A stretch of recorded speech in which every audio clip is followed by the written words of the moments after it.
Can we get a do-over? Can we get a do-over?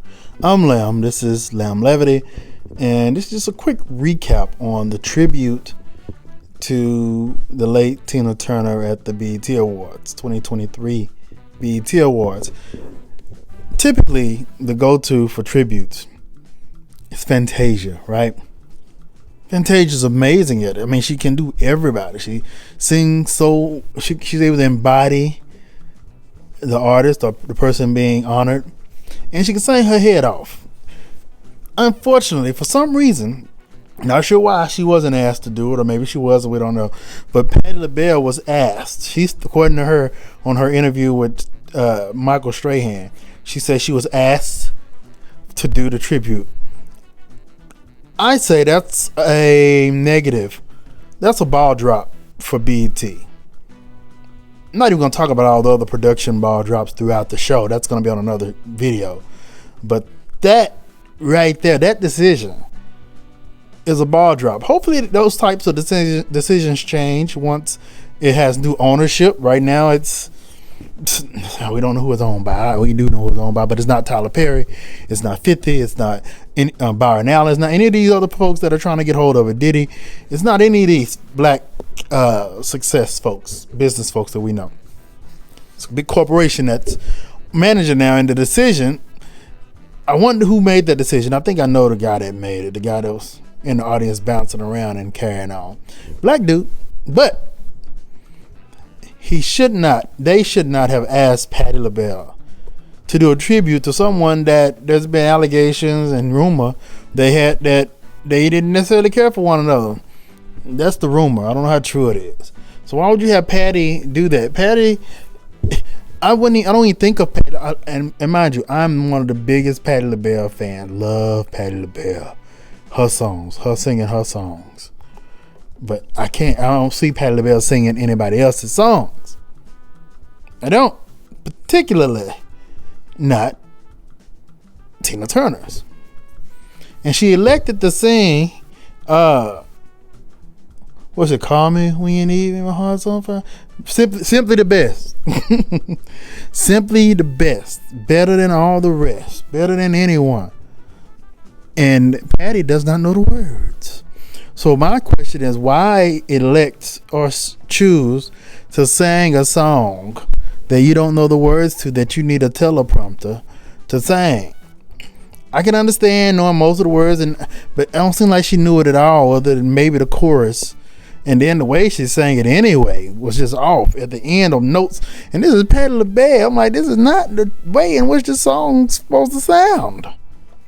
And then she unprofessionally said, I'm trying, y'all.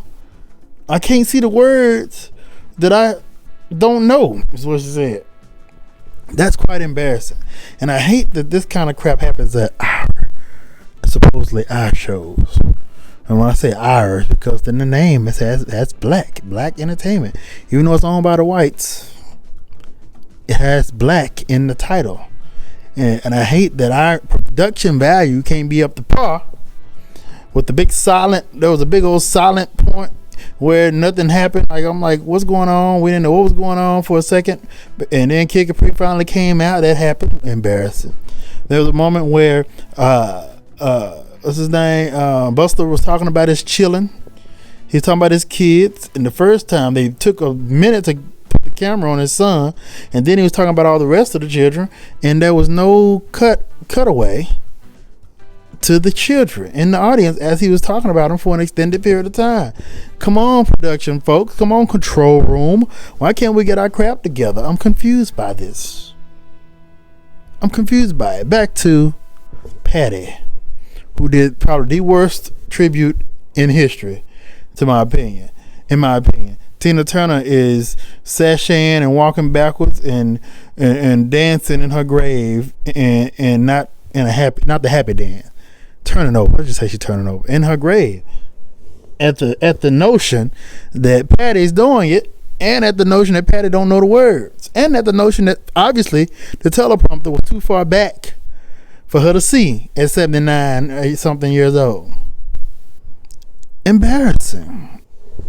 And then somebody, it was like a background echo person. Somebody kept echoing the words. It was a mess. The ghetto. I could be going overboard in my analysis of this tribute. And if I am, I mean, I want to hear your opinion. What are your thoughts? What did you think of this tribute? Let me know in the comments, in detail, grave detail. Was it acceptable? Or was it something put together last? It's almost like they called her the day before and said, Patti, you think you can come tomorrow to the BET Awards televised live and do a tribute to Tina Turner? And she's like, sure can. I guess I can. Did she ask?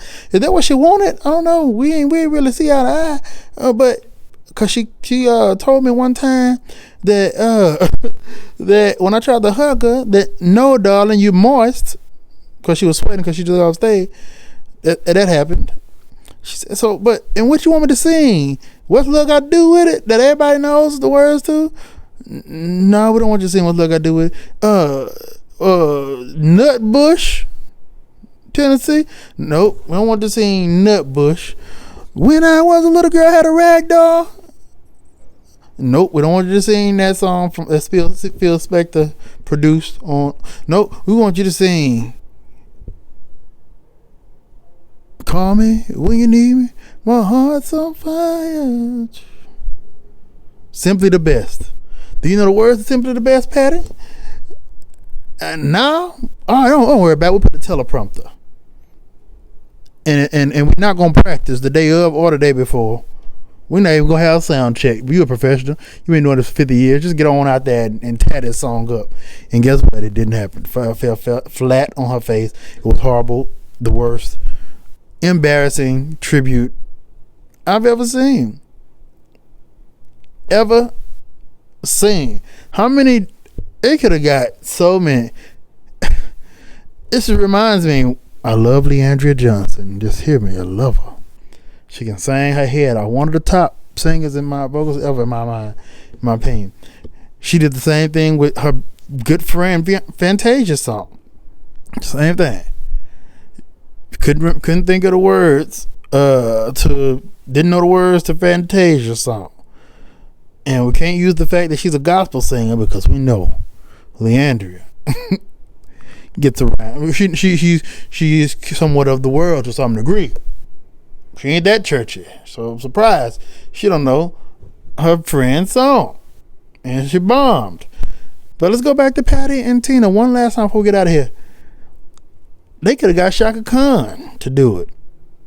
I would have rather seen a wasted, high Shaka Khan singing Tina Turner's song.